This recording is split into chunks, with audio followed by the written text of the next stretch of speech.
Good morning, Potter's House family. I'm here with another word from the Word for you for today. We're in Second Samuel chapter 1 today.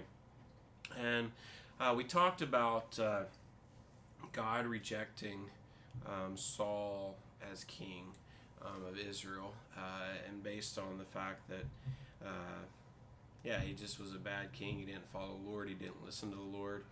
Well, then we're skipping over a whole half of First Samuel, where David rises on the scene. He defeats Goliath.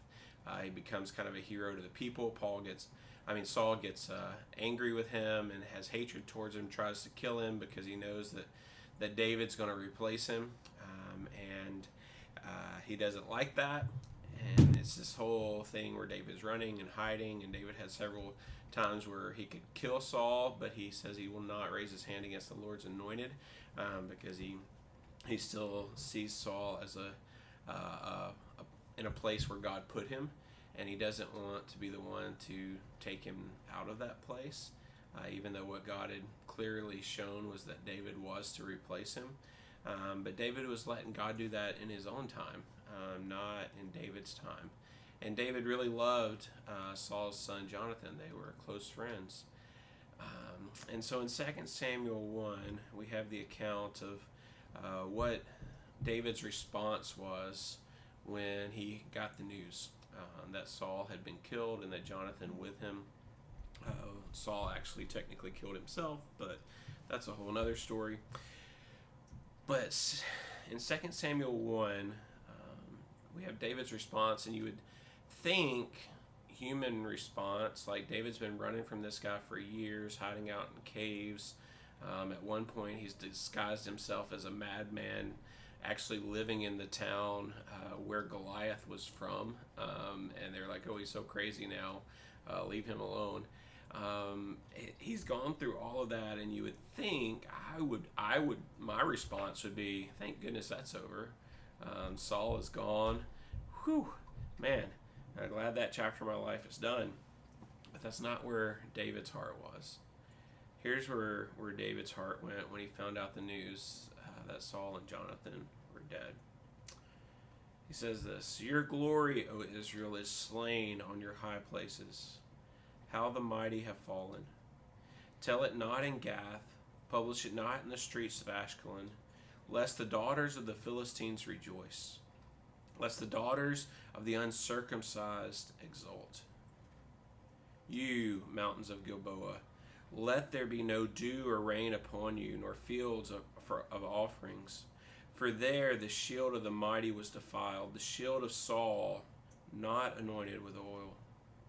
From the blood of the slain, from the fat of the mighty, the bow of Jonathan turned not back, and the sword of Saul returned not empty. Saul and Jonathan, beloved and lovely, in life and in death they were not divided. They were swifter than eagles, and they were stronger than lions. You, daughters of Israel, weep over Saul, who clothed you luxuriously in scarlet, who put ornaments of gold on your apparel. How the mighty have fallen in the midst of the battle. Jonathan lies slain on your high places. I am distressed for you, my brother Jonathan. Very pleasant have you been to me. Your love to me was extraordinary, surpassing the love of women. How the mighty have fallen, and the weapons of war perished." So David's response is a response of weeping. It's a response of lament. It's a response of sorrow and mourning. And I just want to encourage you with that today, that there are times in our lives where we need to weep. We need to mourn. To people around us, it might not make sense. What we're going through might not make sense. They might think you should have a different response to that. But our hearts are very real, and our emotions are very real, and there are times where we just need to come to the Lord in a time of sorrow, in a time of lament, in a time of mourning. And I don't know if you're in that stage in your life right now. I hope not. I hope you haven't had to go through anything recently that's leading you to this kind of lament. But if you are, be real about it. Don't try to hide it. Don't try to tuck it away. Don't just try to suppress it, but express it. show it, like show it to the Lord and say, Lord, this is where I am. This is where I'm struggling with this. This is what's happened, and I'm just weeping over this, and that's okay. It's okay to weep. It's okay to mourn in the right time and in the right place. And so, I don't know who this word's for today. I don't know who's out there that's struggling today and needs to hear this.